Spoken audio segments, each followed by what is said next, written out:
Hi, everybody, and welcome to And They Walked Away 5. I'm Steve Evans.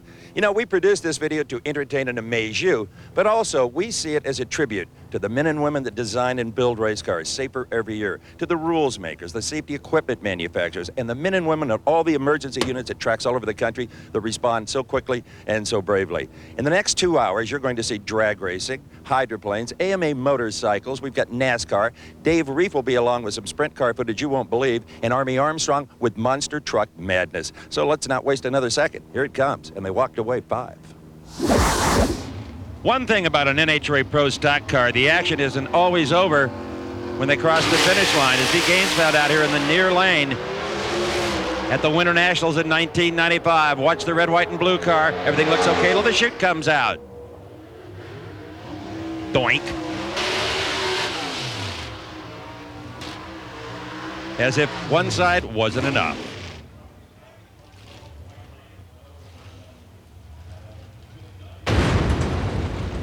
Another thing I can tell you about NHRA Pro stock cars, if they get just a few degrees out of shape, get out of it. Even God can't say one of these things, as Brad Klein found out in Richmond, Virginia in 95.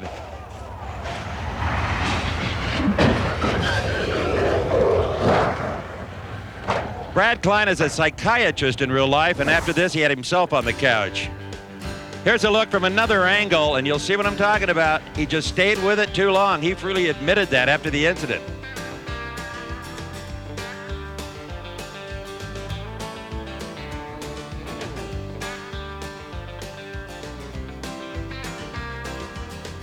Amazingly enough, that car was repaired in a couple of days. Well, Brad, if you bought the tape, we hate to do this to you, but one more look, real time.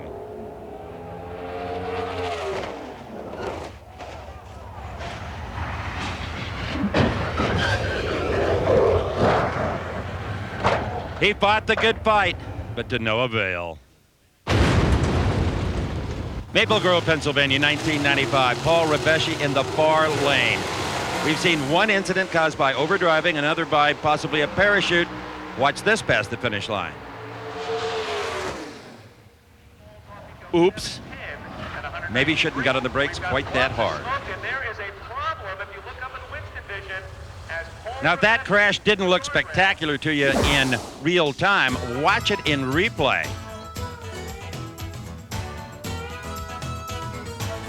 There's the tire smoke, and suddenly we have liftoff. Whoa. There isn't a pro stock driver around that hasn't had some kind of an incident. These cars are the most difficult in drag racing to drive, no question about it. You want another angle? We have another angle. You can see right there the rear wheels have completely stopped turning. You can't do that with these big slicks. The car just has a mind all of its own.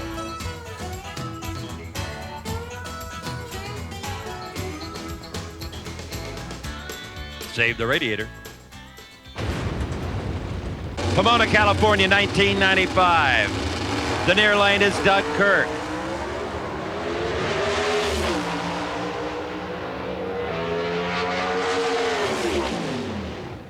And again, you see a parachute-induced accident that almost took out Jerry Ekman. Boy, that was close.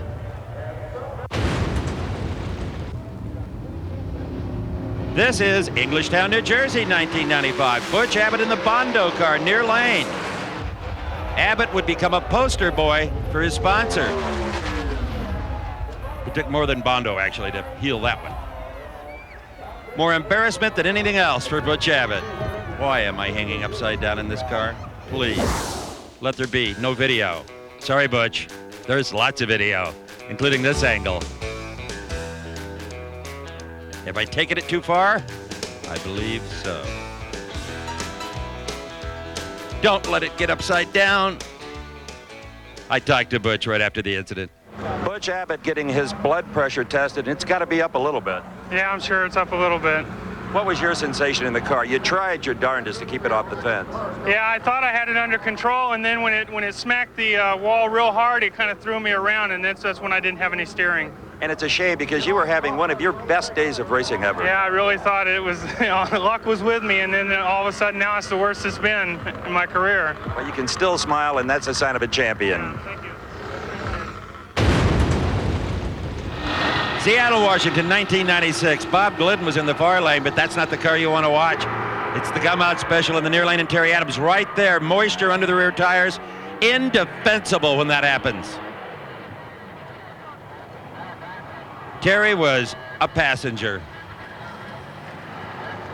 Safety Safari, as always, right there. They were delighted to find out he was okay. They went back to shut off the electrical system at the rear of the car.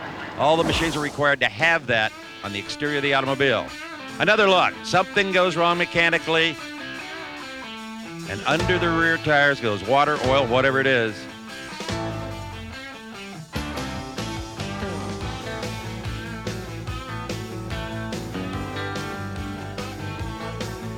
With those great big rear Goodyear slicks, these cars don't slide like a Winston Cup car. Plus, they're very soft. Anytime you take anything but a straight line, you're going to have your hands full. Thanks to a stout roll cage, arm restraint, seat belts, helmet, he was just fine. Jim Van Dyke and the Safety Safari checked him out. Not a scratch. Same could be said for the car, however.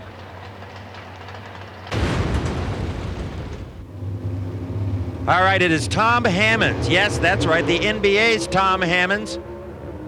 In his new career as a pro stock driver, he did a heck of a job of trying to save that car. For a rookie driver, that was a darn good effort. Same result, but hey, we'll give him an E for the effort. Another look, Hammonds in the far lane. This was Maple Grove, Pennsylvania, 1996, and the reflexes of an athlete. Look how close he actually comes to making this work.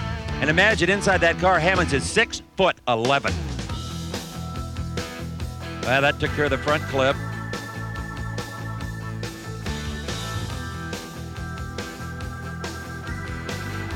Boy, this car was a mess. His beautiful transporter had nothing but junk in it when he left Pennsylvania. One more time. Hammonds right there. He knows he's trouble. Right here, I thought maybe he's going to do the impossible. Nope. And as soon as that left tire digs, it's over. And he thought he got mugged by Shaquille O'Neal.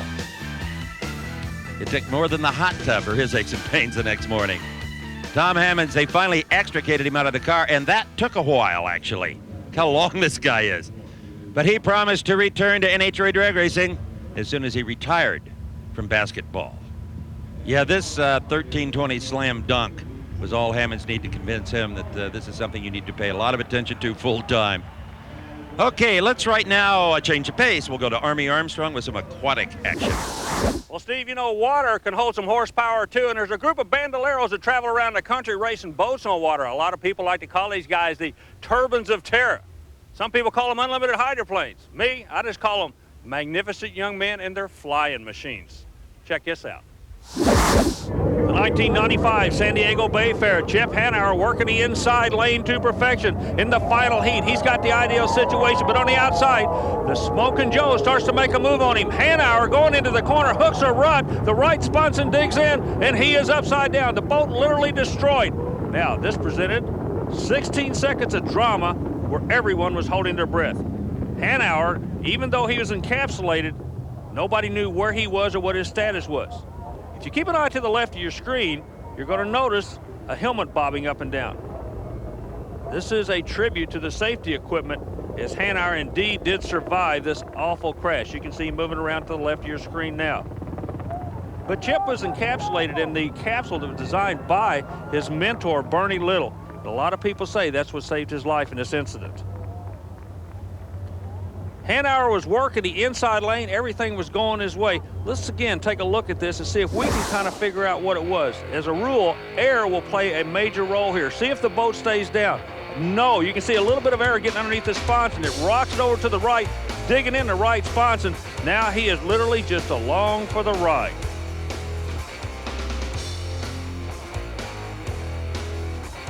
Another view of the incident that took place in the 1995 San Diego Bay Fair. You notice the right side of the boat got up. When it came down, it literally dug in. Hanauer at this point in time like we said, is just along for the ride as the boat digs in. And unlimited hydroplanes have a tendency to disintegrate.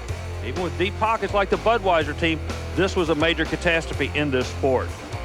Driver Chip Hanauer was fine, acknowledges to the crowd that he is okay, and we had a chance to catch up with boat owner Bernie Little and ask him about the accident. Thank God Chip is 100%. He was out in 16 seconds, got out himself, and he's a tough little guy, and he'll be right back there racing.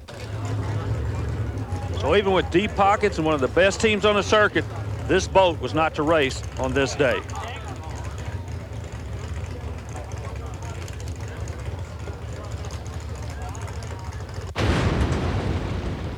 Now we go over to San Diego, California, 1996. Mike Hansen in the middle of the screen, and the awesome DeWalt Tool Special showed you just how quick you can get in trouble in hydroplane racing. Something broke on the left side of the boat. He hooked and immediately came back to the right. Goes upside down. Again, the big question is, what condition is the driver in? This is going to give you an opportunity to see the replay of what actually happened as he's making a move, and look how close he gets to his competitor. He's running in the second and third lane. But something had to break on that boat. Now, earlier in the day, they were working on the boat, on the sponson area, or the bottom of the boats. And speculation is something just went astray. Mike's upside down on the boat at this time. It'll give you an opportunity to see exactly how these safety crews work. You're going to see what they do and how they do it. This is a perfect example. If we had a textbook on extracting a driver from a wrecked vehicle, this would be featured in it. The driver's encapsulated with his own oxygen and can breathe up to 30 minutes. Safety crew goes on the boat, pulls the bottom hatch off, and you'll see what happens. The driver does come out. Now you got to remember, each person has their own job. This particular safety crew member's responsibility is the driver. Coming into the picture now, you'll notice another safety crew member. That person's responsibility is to let the advanced safety people know if there's any need for their services. In this case, there was not. Mike was okay. Now they're going through the basic, how many fingers do I have? How do you feel? What happened? I think Mike was the one that asked the question, what happened this time? But he stands up, acknowledges the crowd that he is okay in San Diego Bay. Dave Villwalk with Pico's American Dream went into the qualifying session in Seattle in 1996 with big hopes, trying to get away from the new boat blues. That was not the case. At this point, it was a new boat. Now it's not. The Pico team had to go back to the drawing board. And then we went down to Phoenix, Arizona at Fireberg Lake, one of the tightest courses in unlimited racing. The drivers have to set the boats up so tight to make the corners here. Well, that's not always the case, as the Miss T Plus shows you exactly what happens. Steve David literally parallel parks at the top end of the track. We're going to look at it through a replay, and I want you to notice to the left side the pylons. As the boat goes down the backstretch, now we're on board, but watch the pylons off to your left. That's what the driver's going to be setting the boat up to do. Something on the bottom of the boat breaks. Not digging into the water, not letting the vehicle turn. Again, the pylon's off to your left. Keep an eye. Now you're drifting off to the right. It's like sliding across a slick grass at this point. Steve David knows that he has got a major, major problem.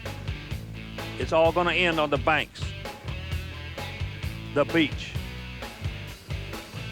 The T Plus did not sustain that much damage, and the $20,000 props in the bottom of the boat were not hurt that bad. As a matter of fact, they were able to race in this event. This is one of those cases where something actually looked worse than it was. Our Steve Montgomery had a chance to catch up with Steve to get his version of it. Steve, first of all, you're okay? Yeah, I'm fine. Just a little bruised up and looking forward to getting the boat back together so we can go racing. Your fellow drivers might have a little razzing to do over your parking job here. Tell us what happened. Well, I tried to parallel park, and as you can see, I missed the spot.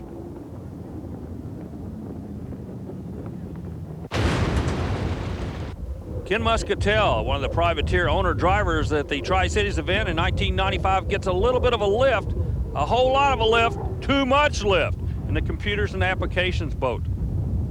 He was okay, the name of the tape, as they walked away. Put Ken on the side for a little bit, but he'll be back another time and another day. You'll notice how the slow go at this point in time. He just starts to get a little bit of lift. Sponson walk, meaning the boat going to the left or right. Now, even if he backs on the throttle at this point, the turbine will not back down. He knows he is committed. He's going to hit the water in the worst possible way. So the good doctor from the Seattle area, even though he's only in his 4th year of unlimited hydroplane racing, just may have experienced his most memorable hydroplane event. Now we're going over to Detroit, to the granddaddy of them all, the Detroit Gold Cup. Been there, done that. Keep an eye on Chip Hanauer and Mark Tate as they get together under the notorious bridge turn. Hanauer was on the inside. Tate sitting on his hip on the right side. The helicopter shows us both boats survived the incident, but neither one in good shape. Replay comes up on the screen. Hanauer catches air and literally rolls over the top of Tate in the Smokin' Joe's boat, tearing off the top of Tate's canopy. Speaking of tearing off the top of the canopy, when Hanauer landed, he landed flat smack on his canopy and literally disintegrated it. Now we go to the helicopter view, and you're looking at the lanes. Remember, boat racing drivers had the lanes. I don't know who's right and who's wrong here. Tate's pinching him in. Chip's trying to move to the outside. Now Mother Nature comes in, catches the front of the Budweiser boat, gets air underneath it, and he is flying around. Now watch where the boat lands. I said flat smack, that's right there. Hanauer goes into the water head first, and very luckily the boat flips back over and lands on its sponson because the top of the boat is literally gone. You can have all the air in there you want, but when you got water floating around with you, you're in trouble. And Hanauer looking around, dazed. As a matter of fact, he came back later and said he does not even remember this incident. Keep in mind, this is the man that is only 4 races away from being the winningest driver in the sport. He has not raced since this event. Bernie Little, the winningest owner in the sport, and the man that brought the safety capsule that just may have saved Chip's life, received word his driver is okay. Now his concern goes over to the other team, for the other driver. What's the condition of our competitor? Well, ironically, Mark Tate is in good shape with a big smile on his face, but you can see the physical damage done to that F-16 canopy we've been talking to you so much about. How are they going to get him out? The canopy won't open from the top. Remember earlier we showed you how they extract the drivers from the bottom of the boat. Well, it looks like you don't have to be upside down in water for that procedure to work. 2 of the fiercest drivers in the boat world come out of their vehicles, one standing up and walking away, that being Hanauer, but Tate has to come out the safety hatch. Our Steve Montgomery caught up with him to see his response. You want to talk? I'll talk. How you feel? Feel absolutely fine. That's the funniest way I ever thought I'd come out of an escape hatch. What did you see happen? Well, I was kind of, holding my lane through the turn, and all of a sudden I saw Bud just out of the corner of my eye where he got high, and all of a sudden he just started coming across, and his sponson hit right at the left-hand side of the cockpit, and he went right over the top of me. Thanks, Army. NHRA's motto since the early 50s has been dedicated to safety. In this Funny Car segment, you'll see it's more true today than ever. Pomona, California, 1995. Mark Oswald in the In-N-Out Burger car. Mark is in and once out. A very bad oil fire. He's on the fire bottles. Just wants to get that car stopped. Obviously, he had no vision, or he would not have crossed that center line. Fortunately, his opponent, Ray Higley, had long since cleared him. Safety Safari right there. Let's have another look. Watch the top of Oswald's motor. This thing exploded so violently, it probably hydraulic. Not only did the supercharger come loose from the manifold, but the heads lifted off, might have put the rods out. Every bit of oil and some of the fuel is feeding this fire. Mark has been through many incidents, has always walked away, and we hope he always does. This one had us scared because with the cars going that slowly, there's a potential for burns. But he was okay. A little bit of smoke inhalation, a quick hit of oxygen, took care of that. Topeka, 1995, Whit Bazemore, very similar incident, Bar Lane. The fuse only a few hundred feet long. But this time, the blower concussion was so strong it unlatched the body and blew it away. Whit no longer has the firewall to protect him. But he was okay. In drag racing, you find out who the good drivers are when things go wrong. Pay attention to Bazemore. Watch the front wheels. He has to be stunned. His vision impaired. He's running in his own oil. But watch him drive this car. Steering into the slide as you would on ice or snow. Magnificent job by Whit Bazemore to keep that car up the fence. Safety Safari on the way. Okay, let's pick this up. Indianapolis, Indiana. Watch the far lane. Tony Pedregon, Larry Minor's Geronimo car. Sans body. That was the altitude record for the season. No question about it on the body lift.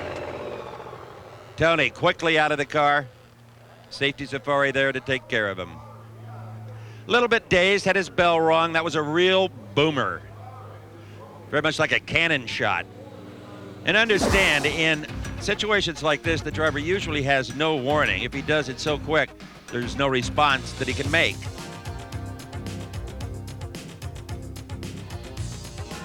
Now those bodies are designed to unlatch at the back, as that one did. In fact, the body could be snapped right back on the car. But all the systems did their job. The neck collar, the Nomex sock, the heavy fireproof boots. Tony Pedregon, A-OK. Back to the West Coast, the Winston Select Finals 1995. You just saw Tony Pedregon in trouble. Watch the near lane. The McDonald's Pontiac, his older brother Cruz. Ray Higley far side. And by what we call the switchable camera, you saw it explode. The body gone, and Cruz, much like Whit Bazemore, did some dirt track driving. Actually, Cruz has experience in midgets and sprints, and he used it all right there. The blower completely gone off of the race car. You got to have another look at this. Now watch where the body goes. And watch the supercharger. Poor old Ray Higley, budget racer, just trying to hang in there. There you see the rotors out of the supercharger. Almost got tangled up with Cruz himself. Where did the body go? Well, it went right into the side of Higley, caving in the right side of his car. Another look from that switchable camera that automatically, when the cars go by, switches to the reverse direction. Watch this. There's the body. Enter screen left, Ray Higley. Watch and listen for the impact on Higley's car.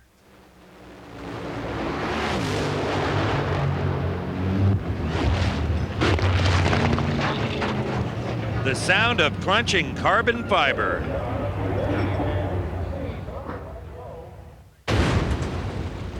The very next race at Pomona, the Chief Winter Nationals, we saw Al Hoffman in the near lane, Mark Sievers far lane, and this one is truly bizarre. Both cars get involved. Mark Sievers suddenly lights up.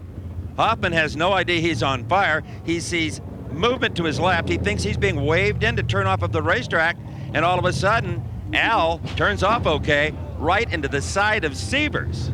It knocked the right front corner off of Al's car, but Sievers, well, he was certainly the worse for wear. As we look head on, that fire you see in the center of the windshield is not inside the car. It's coming up in the little crack between the supercharger, the fuel injector, and the body.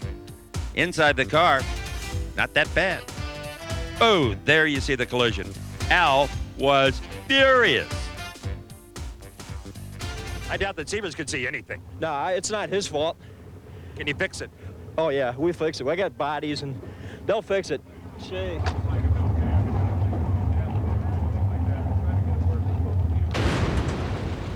During the 1996 season, early on, Tom Hoover, the Pioneer Electronics car 4-lane, had a recurring problem. It's called a wheel stand that unlatches the body, and it turns turtle in the middle of the racetrack, and you're very embarrassed. And you know you're probably going to be in the next end they walked away. Maybe even twice. Here's Hoover at the very next race. Houston Raceway Park. Sets it down after a wheel stand, body and latches again. That automatically pulls the parachutes out. This time, though, a bit more damage as it broke the left front spindle when it came down and put him into the wall. Hoover's saying, oh no, I'm going to be the star of, and they walked away. I guarantee you they fixed that problem. We never saw that again in 1996. All right, let's go to the high country. Thunder Mountain, Denver, Colorado.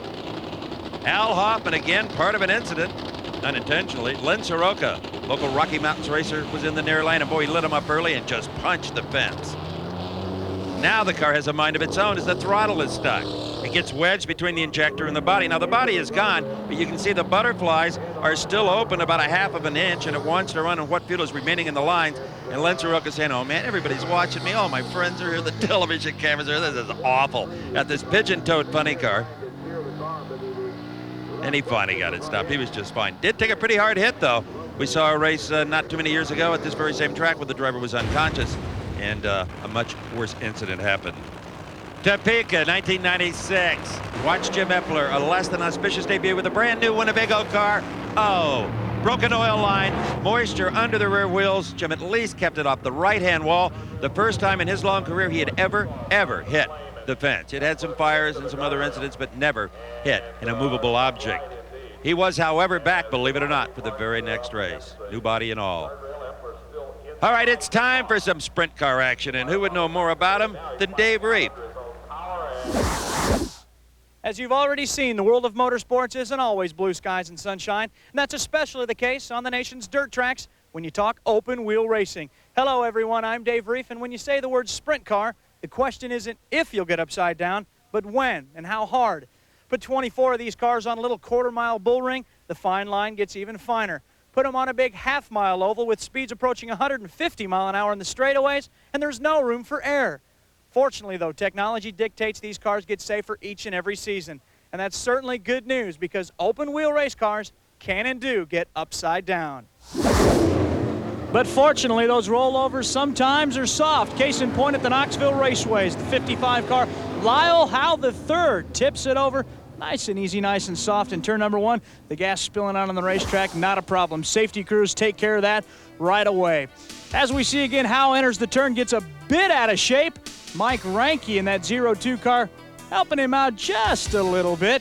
When the 55 car's left rear digs in, it's a nice, soft, gentle rollover onto that $400 aluminum wing, easily replaced.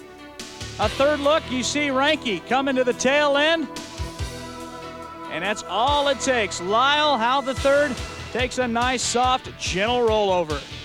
But sometimes those rollovers aren't so soft. Case in point, Lance Blevins, again at the Knoxville Raceway, entering the backstretch. Blevins gains contact with the wall hard. Up and down, left and right, all around. Blevins definitely getting the racing education the hard way. Remember, this is a 17-year-old in his senior year of high school from Broken Arrow, Oklahoma, and this is a very tough way to go out of the Knoxville Nationals. You see the front axle coming off, the wheels coming off, the wing taking the brunt of the force, and the roll cage does exactly what it's supposed to do, sheltering Blevins from the blow. Our camera 3 angle, you see him in the backstretch gaining contact again. There are pieces and parts flying everywhere.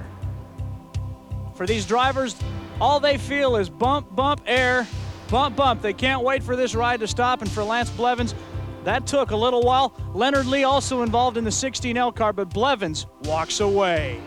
Our Ralph Shaheen was at the racetrack and talked to a very shaken Lance Blevins. I don't think I've ever seen a sprint car torn up that bad, but you walked away okay. What went on as you were flipping inside? What were you thinking? Just hang on and, you know, hope it ends soon because it was rough. It took a long time. The car's torn up, but as you can see, Lance Blevins was able to walk away. Next up, Joe Gertie on the Knoxville Nationals qualifying night. Gertie, the quick time driver, and a good shot at the A main until trouble happens in turn number 2. Gertie goes up and over in the 3G car during his heat race. You see Gertie coming now in the yellow car, already in trouble, spun around. Little help from the 461 car, Lance DeWeese. Gertie goes up and over. Who's next at the sprint car capital of the world? Why, it's Leonard Lee and Dan Hamilton Sparks flying out of the 15X. And once again, a reminder why open-wheel race cars should never, never touch. Ever wonder what it's like to drive a sprint car? Well, you're on board now with World of Outlaw driver Andy Hillenberg. Oh, while Andy stays upright, Jerry Richard Jr. takes the tumble. How tough is sprint car racing? We'll put $100,000 on the line and watch out. The orange 55 machine about to take flight is Craig Delansky. He goes up and over, shedding tires, shedding Nerf bars, all kinds of parts coming off of the 55 car. I mentioned $100,000. This is the start of the 1995 Knoxville Nationals A main. And there you see Delansky getting all out of shape. The tail tank even comes off, and check out the tire right over top of the World of Outlaws, Steve Kinzer. Delansky, though, was able to walk away. One more look, take a look at the launching pad. The Forbrook 5 car driven by Johnny Herrera. Delansky with nowhere to go, tries to thread the needle, and ends up becoming the haystack. There you see a front torsion bar coming out, the front left tire bouncing all over the place. Fortunately, Delansky and everyone else in this accident was able to walk away. Well, now we turn the tables to 1996, where it's been a really tough year for the King of the Outlaws, Steve Kinser. In an all-Kinser front row, Mark provides the launch pad as Steve takes the wild ride. The tail tank, front axle, it all goes over the top of the fence. And as I said, Kinser, 1996, a very tough year. This was just the beginning. But as you can see from the crumpled wreckage, out crawls the King of the Outlaws, Steve Kinser. And needless to say, this Maxim chassis totally destroyed, but fortunately, the body is in one piece. Kinser able to crawl into the backup car and do it all again. As I mentioned at the start of the race, the two Kinser cousins gain contact. Steve bites the front left into the dirt at Eldora, pitches the front axle. You notice the sparks as it hits the top of the fence. That's the wing also going over, the hood going over, and the parts flying everywhere. Fortunately, though, as we mentioned, Steve Kinser had a backup car and crawled back into the car the next night. How powerful are sprint cars? 800 horsepower plus, good enough to do a monster wheel stand and end your night the hard way. Stevie Smith in the Echo Water 71 with the big wheel stand. From there, there's nowhere to go. Only the ground at the top of your roof and the wall provide the cushion as Stevie Smith's night in the Echo Water 71M is done. Remember the King? I'm talking about a bad year, and it continues on this night at the Beaver Dam Raceway. Hopping the cushion, Kinser tips it over again 2 times around, finally ending up on his side. Sammy Swindell, one of the original Outlaws, still on the trail, but on this night, the trail gets the best of Sammy. Nose first into the dirt. They call them wing warriors, right? You think maybe they could fly. Oh, they can fly. Jack Howdenschildt takes a wild ride down the front stretch at the Eldora Speedway. Ed Lynch also becomes involved, as does Bobby Davis. The 4-car starts it all off. Hod heavy on the throttle, has nowhere to go, right into the side of Ed Lynch. And from there, the 22-car gains some serious altitude. Sammy Swindell also involved in the Hooters 1-car, gaining contact with the inside of the fence. And Ed Lynch, a crumpled mess, everyone walks away. How about a double whammy? After getting upside down, Kevin Huntley hopes everyone misses him, but Mark Kinser hits him right in the side. Ouch. What a way to go out. And talking about going out the hard way, watch the end of the USAC Midgets here at the Copper World Classic. Davey Hamilton trying to race with Danny Drynan. The 2 gain contact. Hamilton hits the wall and then crosses the track in front of John Starks. Nice job of missing the accident, but he ends up coming across, and there's a whole fleet of cars. Boom! Nowhere to go. John Sarno ends up on pit lane, exiting the race early. It all starts when Davey Hamilton tries to race with Danny Drynan coming for the checkered flag. Hamilton gains a little contact with the left rear tire of Drynan in the 33 car, and Hamilton is on his way for a ride to the inside retaining wall at PIR. The 7 car then begins a gentle climb across the mid portion of the racetrack, and with a whole host of other track travelers coming behind him, it's John Starks who tries to thread the needle to the outside of Hamilton. The right front part of the suspension is heavily damaged. Starks' car is uncontrollable. From there, he crosses back down across the racetrack with the checkered flags waving. There's a whole host of people just trying to get by, but unfortunately, not everyone is going to get by. John Sarno's going to take a wild ride, boom, up and over the wall onto the pit lane. As the checker flags at PIR, there was definitely some excitement there. I think he just wanted to get out of the race earlier. That's just my personal assessment of the whole deal. Well, let's move now back to the dirt, back to the Knoxville Raceway. And a whiz-bang start to the 1996 Amoco Knoxville Nationals E-main event found a traffic jam off turn number 4. Tommy Scott flipping violently.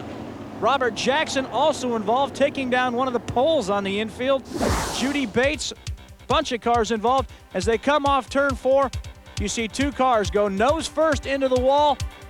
Just like at PIR, a whole bunch of other cars, no place to go. That's Tommy Scott barrel rolling in the 4S car. Robert Jackson taking down the pole in the 2 AU car. Sid Blandford out of Vail, Colorado, also involved in the B&B excavating car. And as you can see, it's sometimes a little bit of a challenge to crawl out of a broken and battered race car, but Blandford able to walk away. He took 2 years off before that accident there. Tommy Scott in the 4S car, safety officials right on top of the thing. The people at Knoxville, some of the best fire and rescue crew you'll find across the nation. Is Scott now out of the race car, and well, you might have a TV interview coming up. Might want to check your hair, Tom. Your hair, it's a little bit, there you go, nicely done. Same race with a D main. D for Dion, look out, turn left. Oh, that's gonna leave a mark. Dion Hindy up and over off of turn number 1 at the Knoxville Raceway, and a flat tire rolling by as well. Hindy, though, you see, already moving around in the racetrack, the roll cage doing exactly what it's supposed to as Hindy sheds the belts and climbs out onto the Knoxville dirt. Hindy walking away from the wild ride in turn number 1. A frustrating event for Hindy, who's trying to run with the Outlaws on a full-time basis, but not very good on this night. Again, a look, Dion Hindy, the meat in the sandwich between 2 cars, and he kind of gets squeezed out the backside, and with nowhere to go, it's the turn 1 wall that greets him with a big, "How you doing?" Hindy, take a look at this race car, breaking apart all parts except, of course, the roll cage, which precisely does his job. There's some fire involved as well. Some fuel gets backed up into the headers, and then it's a nice spinning roll that seemingly never ends for these drivers. It always seems like it goes quick to us, but just ask a driver. It seems like these things go on forever. From high above the turn 1 platform, we take another look, and you can see Hindy kind of getting pushed outward toward the wall by the inside car. Hindy gains contact very, very hard. And I guarantee that young man from Albuquerque, New Mexico is going to be feeling that one in the morning. Bumps and bruises all over the body as the parts just fly off of the number 11 Hindy Racing Enterprises car. The J&J chassis, as we mentioned, though, doing exactly what it's supposed to. Is the front axle, the rear axle. There's not too many parts of this car they're going to be able to salvage. From the Sprint Car Hall of Fame, it looks no different. Same accident, same forgetting to turn left, and same results. The Hindy Racing Enterprises car buckles hard into the turn 1 fence. Gives you a good angle at the rear axle being knocked out of the race car. The front axle going to take a hit right here. And eventually the 11 car will finally come to a rest on his side. Dion Hindy, a tough break, trying to run with the World of Outlaws. Remember our good buddy Steve Kinzer in the bad year of 1996? Well, on this night, it's Steve who gets to watch the accident. Trouble in turn number 2. That's Greg Hodnett in the Sel Michel car number 11. But as you can see, he's already working on the belts. He's going to crawl out of the top of the race car as the chassis again does its job. And speaking of jobs, Hodnett out of Memphis, Tennessee, does have an engineering degree, but chooses instead to drive a race car. Kind of wonder why after an accident like this. But you can see Hodnett working to the top side of the racetrack. He sees a couple cars get squirrely in front of him. That forces him to get out of the gas. He hops the cushion and then touches the wall. That's all you need to do in an open wheel sprint car to have a result like this. Just touch the wall a little bit. On board, take a look and listen as we ride with Greg Hodnett.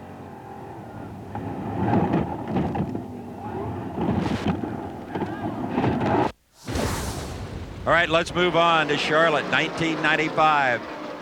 Johnny Benson gets out of shape, comes up across the racetrack in the 74 car, and boom, Kenny Wallace has absolutely nowhere to go. On fire, takes it into the grass. All in all, about 6 cars suffered damage on this day at Charlotte. You want to see a hard hit, though? Let's go to Rockingham, North Carolina, BGN race. Oh. This is Jimmy Hensley, the 32 car.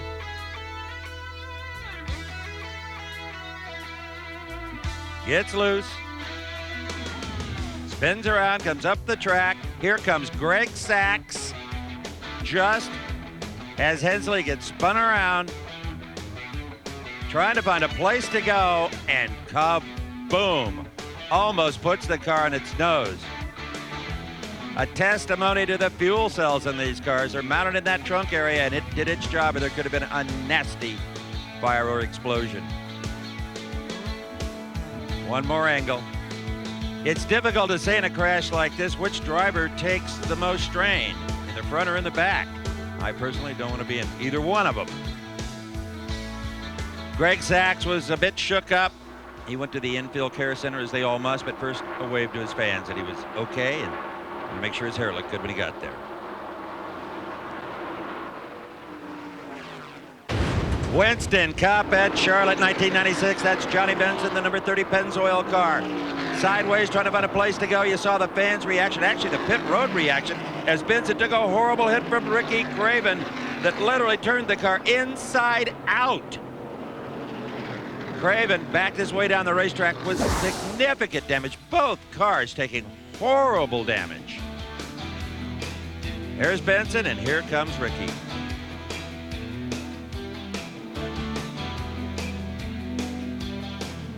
Oh, man.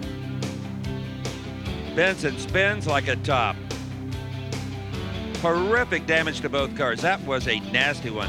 Potentially, could have been an injury. They walked away. Charlotte 96, Kyle Petty was putting a lot of pressure from behind on Ted Musgrave. Musgrave spins out of control up the racetrack. 1, 2, 3, 4, 5, 6, 7 cars, including Rusty Wallace, who did a triple spin down on the apron. Charlotte 1995. We saw some classic Earnhardt. He had just passed Jeff Gordon for the lead and suddenly leans on Darrell Waltrip. Waltrip into the wall. Earnhardt nose first in that rare silver anniversary car. Both of them later would have some pretty tense words. If you're an Earnhardt fan or don't particularly care for Ironhead, it won't much matter, because I think you'll study these replays for a long, long time, as long as you own this and they walked away tape. Which way did it go? Whose fault was it? There's Gordon down on the inside. He'd just been passed, trying to get back into it. Earnhardt up the racetrack using Darrell Waltrip for a leaning post, it would appear. Waltrip did a real good job of not making this thing any worse than it was. Both cars suffered severe damage, but were later back in the race. All right, you want to see it again? By popular demand. The pass has been completed on Jeff Gordon. Okay, who's leaning on who here? Ooh, they bump it around a couple of times. Right now, Waltrip is saying things a good Christian man probably shouldn't, but the Lord will forgive him. It was Earnhardt. Everybody else heaving a sigh of relief as they get around the two, and also pretty glad that two of the better drivers were out of the race. They didn't have to deal with them for a while. Night racing at Charlotte. Can't beat it. All right, this is even better, because you see the actual pass right there. The 24 car, Jeff Gordon. He's in that little sandwich. And here come two of the most competitive drivers ever on a high-banked oval. They look over at each other and go, who's going to lead this? A little tap. Waltrip not going to give any ground. But the higher they go up the racetrack, the worse it is for both of them. Kaboom. Whoa, nice evasive action by, I believe it was Jeff Bodine and a number of other guys. Night racing at Charlotte, pretty tough to beat. And then there's the controversial new concrete track at Dover Downs. This was June of '95. You get one sideways at Dover, you get a lot of them sideways at Dover. You get a lot of them down on the apron too. They just slide down off the Monster Mile. About a half a dozen cars involved, so we'll have about a half a dozen replays for you. Takes that many to get this one figured out. Look at this. Looks like a SIG alert. Feel like a traffic reporter. A lot of controversy about this concrete surface. The drivers have had problems dealing with it, but not nearly as many as Goodyear. And they have maybe not yet quite found the tire that's going to work here. You'd think whatever works at Bristol would work here. No, Bristol's a half mile. This is a great big track that's been called the Monster Mile even when it was asphalt. Let me tell you, 500 laps of this thing takes a real strong driver, and a brave one to boot, as we can see in this incredible accident. Towards the back of the pack, you're going to start seeing a whole bunch of big names. Mark Martin, Terry Labonte. Hardly anybody was spared some inconvenience in this deal. Also, John Andretti taking some pretty good licks.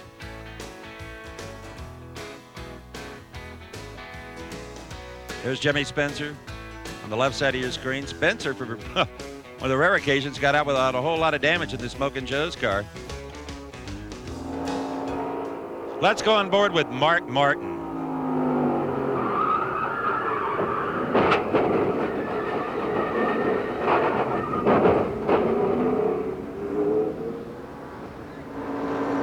And how about a ride in the Kellogg's car with Terry Labonte?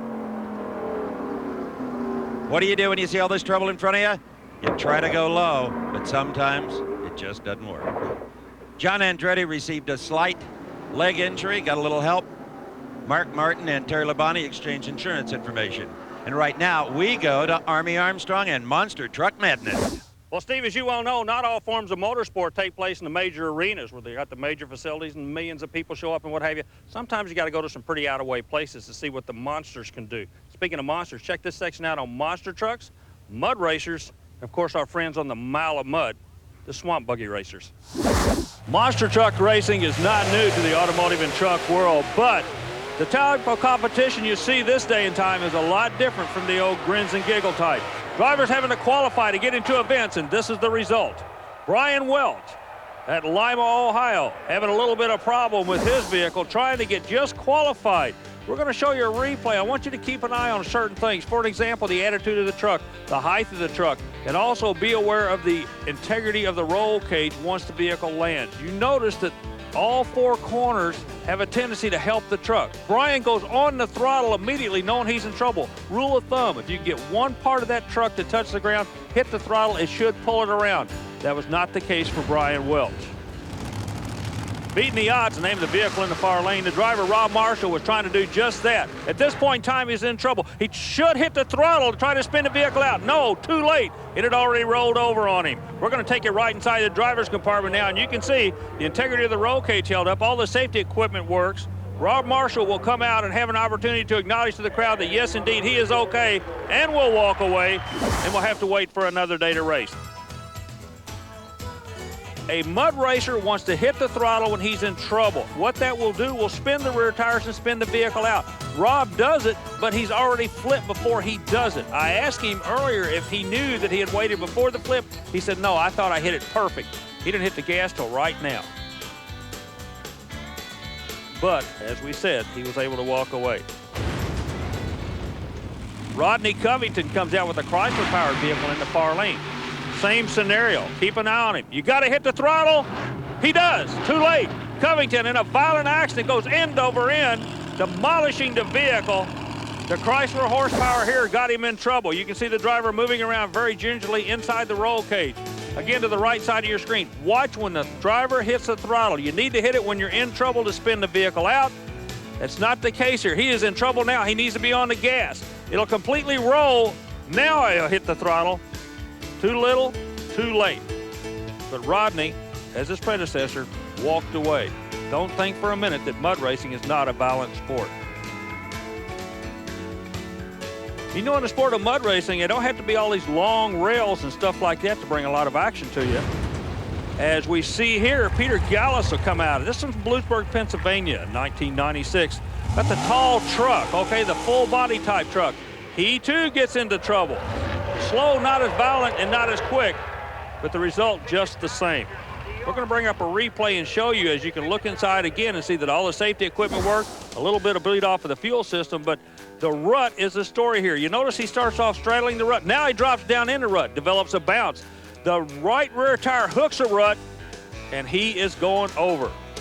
So showing that the full-bodied vehicles can have their share of problems at Bloomsburg also. Speaking of Bloomsburg, keep an eye on a far lane. Same results, but a lot more violent. Dan Brown in a blower drive service vehicle out of Whittier, California, hooked the same rut that the vehicle did in front of him and high-sides it. We're looking right down the barrel of the gun, if you will. Keep an eye on Brown. See when the vehicle makes a violent move. There, it dropped down on him. Brown is trying to play defense now and pull the vehicle out. The pit's only 180 feet long, but believe me, it's got to be one of the wildest rides in the world. Brown raises his hands to protect himself. Even though he has arm restraints and all the safety equipment, that is a natural reflex. He comes to a stop on part of the monster truck course. Speaking of monster trucks, privateer Kirk Dabney running hard. Keep an eye on the right rear of this vehicle. It brakes. Dabney's in trouble. He's on the gas trying to throttle up. I don't care where you steer the front. When the back is broken, this is the result you're going to get. And it took his privateer about a year to come back financially from this devastating accident. I want you to keep an eye on the right rear tire. Again, there's 4 tires on the vehicle. That one is going in a different direction than the other 3 at this point. That's why this accident happened. You can see from upside down, the whole rear suspension had disintegrated at this point in time. One thing about a monster truck, it is so big, they've got a lot of space there to absorb the energy, and that's what saved the driver. It did not save the truck. Another sport, South Florida, the only place you're going to find swamp buggy racing. Mike Fillmore, a guy that does awfully well in the circle track world, comes over to a new world. That's the world of the swamp buggy. Sitting on his right, your left is Eddie Cheshire. Fillmore tries to make a move on him, tries to cut the corner off, but doesn't realize there's a thing called a rooster tail with the swamp buggies in it, puts him literally on his head. And unlike the unlimited hydroplanes where you have a safety capsule with assisted breathing, that's not the case here. In this sport, you better be holding your breath. Some of the spectators coming over, the safety crew coming over, Mike's laying upside down in water. He's under about 30 inches of water right now as the safety crew is trying to get him back out. Mike, who normally campaigns on the local bull rings and asphalt and dirt racing tracks, just ventured over into swamp buggy racing. I wonder if he's questioning that decision right now, because this is not a positive first experience. The replay is going to show us where Mike literally rides up on Eddie Cheshire's rooster tail. Now, you can't rub in this sport. You got to give the guy a little bit of room. Mike did not do it. Guarantee in the future he will.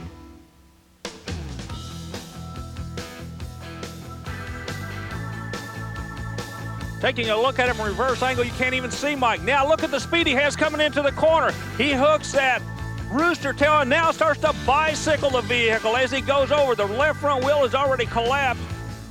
Mike better be holding his breath. One of the latest phenomena in the motorsporting world and of motorsporting events is for the spectators to actually participate. In this case, it's called tough truck racing. The producer sets up an obstacle course. The big tire's the finish line. Boom, and it gives the spectators a chance to come out of the crowd and to show off a little bit, get their 15 minutes of fame. In this case, it looks like the body shop is the one that's going to benefit from the exposure received.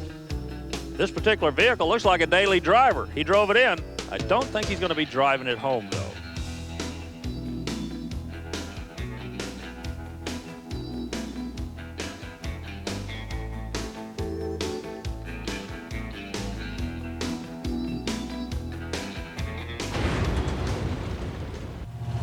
Then we get over to the monster truck world. A lot of people wonder about team racing. How hard do teammates race each other? We found out exactly. It's the 2 Bigfoot teams of Dan Runte on the left of your screen and Eric Meager were racing head to head. Look what happens. The Bigfoot driver on the throttle, upside down, flips it end over end. The crowd was at a loss due to the dusty conditions. Runte, we understand, is okay. The safety crew runs in to see what happens. Keep an eye on the right rear of the vehicle. Monster trucks, that seems to be the weak link because as Runte prepares to go to the second jump, the truck is out of shape. See, it's sideways. He's steering to go forward. Now watch the right rear tire. Bam, it digs in. There's only 4 pounds of air in these tires. When that tire hit that hard, Runte was in trouble. He tries to get on the gas to pull it back in. Not the case. It's not going to work. With only 4 pounds of air in the left tire, it collapses the sidewall and rolls him end over end over end. Don't ever doubt that these guys are real racers. They are. Again, Stop Action comes out and shows you the impact right there of the right rear tire. Now, Runte knows he has got to get on the throttle to try to pull the truck back in. That left rear tire, with only 4 pounds of air, it collapses on him. He is in big trouble now. Not just Bigfoot, it's big trouble here.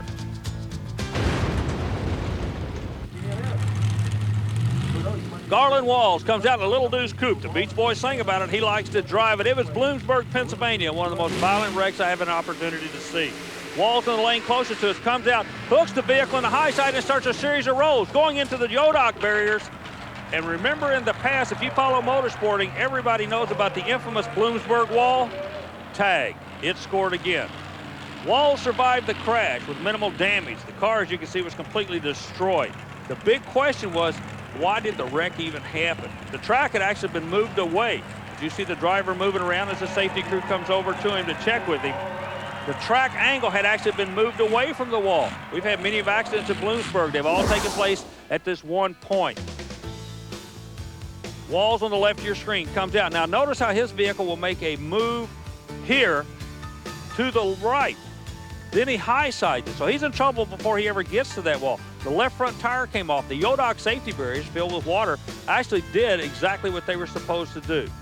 They kept him out of the electrical substation and kept him back in the confines of the track itself. Another view shows Garland left the starting line looking awfully good in the beautiful little X1R sponsored Little Deuce Coupe. But when he comes out the end, for some reason, this vehicle makes a move to the right instead of the left. That's where the trouble started. But again, it started way before he hit that wall. And ladies and gentlemen, that is impact, that is violence. But again, the safety equipment worked for him. The roll cage sustained itself. And the driver walked away.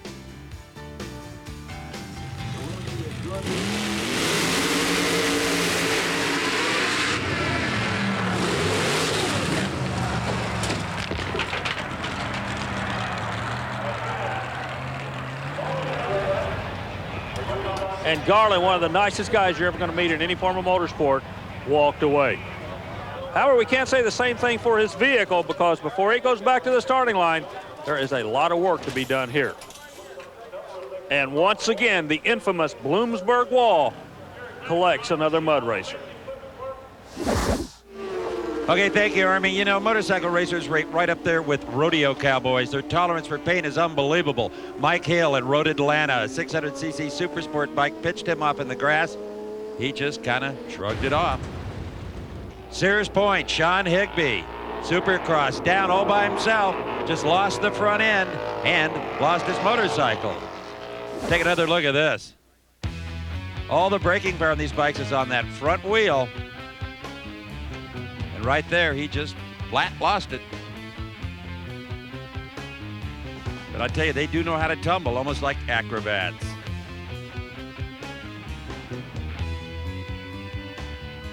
Where's my bike? Then there was Charlotte, nowhere to go faster. Coming off the banking, headed into turn number 1. Mike Smith lost it. His motorcycle chased him down and tried to crush him within the hay bales unsuccessfully. Scott Gray, Sears Point, in the Super Twin class. Again, a single rider incident. Safe at home for Scott Gray. Sears Point again. Joe Winston. Super Twin bike. Just got the wobbles and lost that front end. Here again, gets into what some riders would call a tank slapper. Using that right knee as a rudder. A lot of brake on the front wheel, and right there, oh no, that's why they call it a tank slapper, right there. Okay, Joe Winston, he was okay. Hay bales and tires may seem crude, but they do the job just about every time. Nothing more exciting than AMA Grand National action on the Sacramento Mile. Ooh, remember what I told you about the tolerance for pain? Nothing like getting thrashed by your own motorcycle, then being unable to walk on the slick track in your steel shoe. That's embarrassment. Don Estep also on the Sacramento Mile. Estep number 14. Trying to execute the pass, got right in the rear wheel of the competition, and he goes for a slide for life. Whoa, one more look at this one. This is Olympic stuff. At least the motorcycle got away from him. There's a lot of padding underneath those leathers, even where you can't see it, on their backs, all over. He's okay. Troy Corser, the young Australian who won the 1995 AMA Superbike title. This was at Sears Point, one of America's most beautiful racetracks, and the Australian was off hard. And that's where the plastic protection along the spine pays off big time. Still at Sears Point, Ray Yoder Jr., number 3. Into the fence. And they just seem to know how to tumble, how to get their arms and legs all organized. He's okay. Rich Oliver, no faster racetrack than Brainerd, Minnesota, the 250 GP class. He's off it. And right curb service for Rich Oliver. Larry Pegram, they call him the Worm on number 6. Dirt track racer, also AMA Superbike racer. Aha, yes. Give me my bike. That didn't hurt. All right, Tom Kipp, one of the great ones in Superbike competition. This at Laguna Seca, Northern California. Oh, should have turned right when he turned left. He too, into the bales. And look at it, how anxious they are to do it again. That's what amazes me. AMA Supercross at Daytona, the birthplace of the sport. Jeremy McGrath, John Dowd. That's Jeremy, the number 1 Honda plate. This was at the very start of the race, where anything can happen if you don't get a perfect start, and even the great one, Jeremy McGrath, can have a problem. Here he gets together with John Dowd. Oh, and Dowd definitely takes the worst of it there. Jeremy naturally came from behind and won. Let's take one more look, head on. Watch the 14 bike, that's John Dowd. He's off hard. Jeremy actually bails to protect Dowd. Dowd hoping the field doesn't use him for traction. Still at Daytona, number 19, Michael Craig, number 9, Ryan Hughes. Not enough real estate for 2 motorcycles. That kind of thing happens all the time in Supercross. Whoa! Runaway motorcycle. Shoot that thing. No, actually it was trying to make the pass. Number 9, Ryan Hughes, that got into the back of 19, Michael Craig. I'm not going to lay any blame. These guys work too hard. 125, snarly little rascal, still at Daytona, James Dobb. Oh, man, that motorcycle was every which way but loose. On the quarter-mile dirt track in Daytona, number 42, Steve Moorhead, gets in trouble, off the bike. He thinks he'll just slide it out. Not a chance. Matt Waite, number 95, hit his bike and then hit him from another angle. Moorhead loose. They only race this quarter mile once a year at this distance. Hey, get out of my way. No, this is my dirt. Into the bales. Off he goes. And here comes Waite. He doesn't want to hit Moorhead. Slides it into his motorcycle. Now he hits Moorhead with his very own body. Unbelievable. One guy had a separated shoulder. The other raced that same night. Both of them walked away.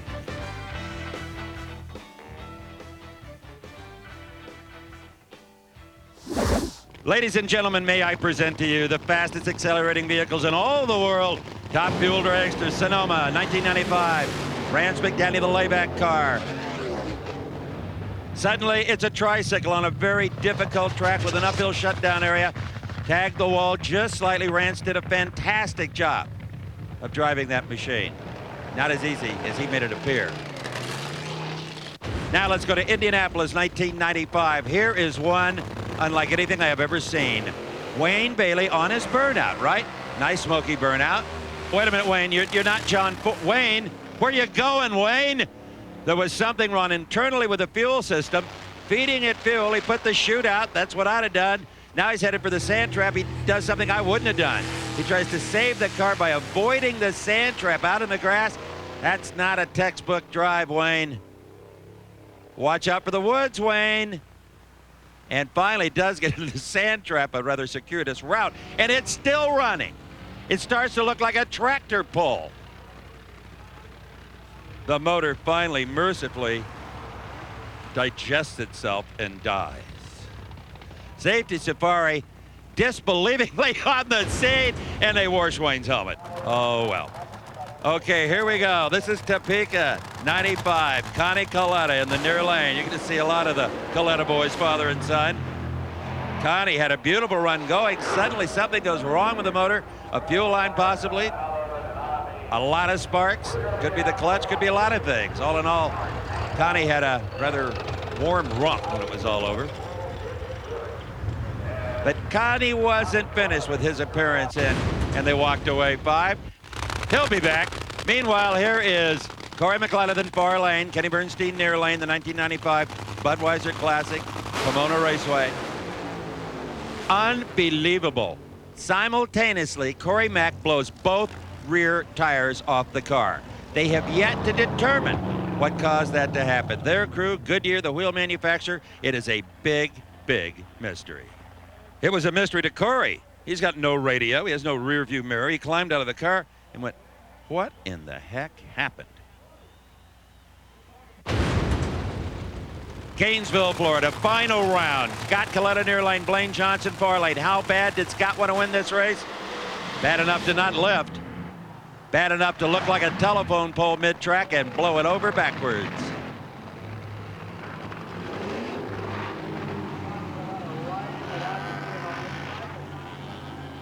The car was pretty much a total. They tried fixing it, but it was just never the same. But Scott, however, is always the same. Brave and mad. One more look at this. Once they get too high in the air, gets under them, those little small wings, instead of providing downforce, provide lift. They don't stand up much straighter than that. They don't come down much harder either. This one kept Murph McKinney busy in his chassis shop in Indiana, and that kept the wing guy in business right there. But Scott was okay. His wife and his family were down there to greet him, and his dad said, "Why did you do that?" "I was trying to win the race, Pop." Oh, well. Seattle, Washington, Connie Coletta near lane. Bob Vandegrift Jr. on the far side, but it's the near lane. You want to watch the Coletta Show. A Roman candle for Connie Coletta. Connie had more of those far-end fires in 1995 and 96 than the rest of the field put together. And you know what? He didn't care. Flat doesn't care. Once again, the Autolite Nationals in Sonoma. Connie in the near lane. Woo, and a part gets into a tire. Ultimately, both tires. And Connie is on a rather flappy, floppy ride. The parachute actually did a pretty good job of keeping that car straight. It could have been a lot worse. And the safety safari again on the spot before he could even get out of the car.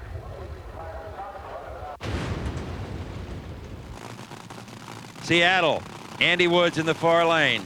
This is in competition up against Shelly Anderson. Shelly smokes the tires and shuts off. Andy's got an easy one. No, he doesn't. A wing support breaks, takes him over the center line. That disqualifies him. He hits a couple of walls in the John Mitchell car.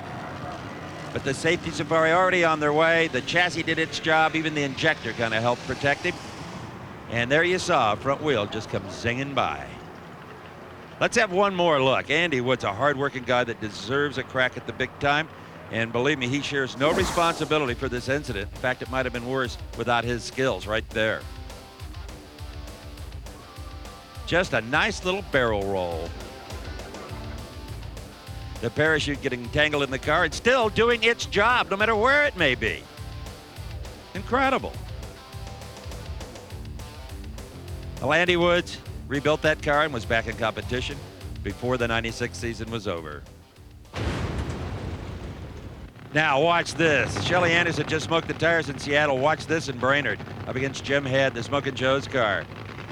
These cars are about balance if the front end gets light.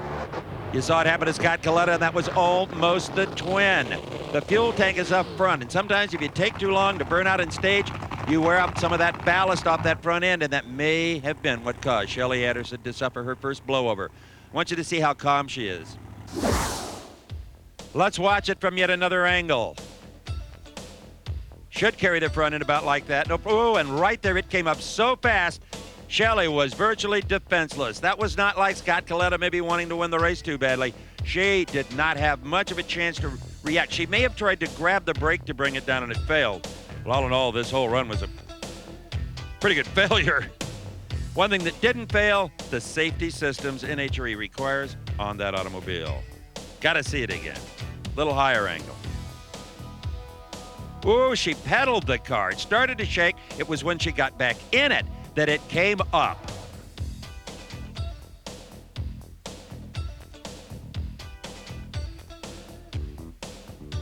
Shelly's really first major incident. She got out of the car, and I don't think her blood pressure or heart rate were up one little bit. Some kind of gal.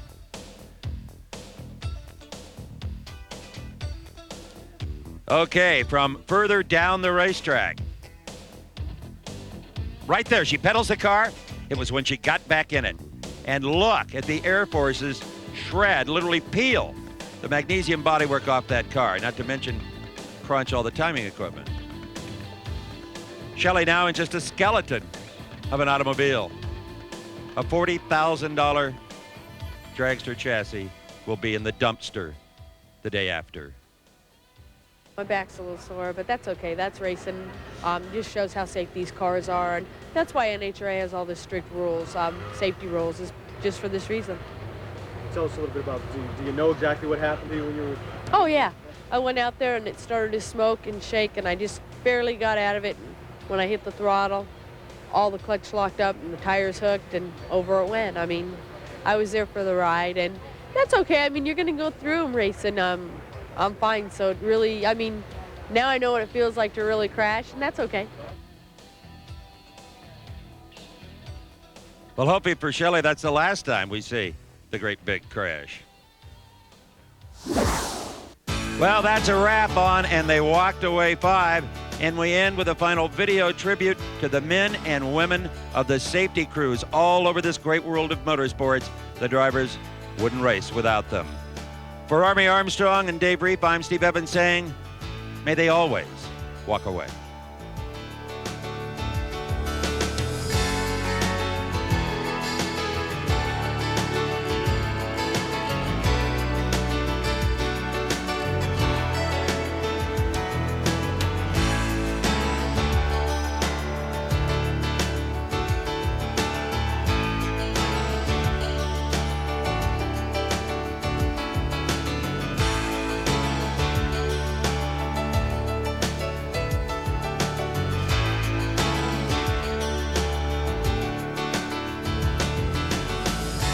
And They Walked Away 5 is a production of Diamond P Sports.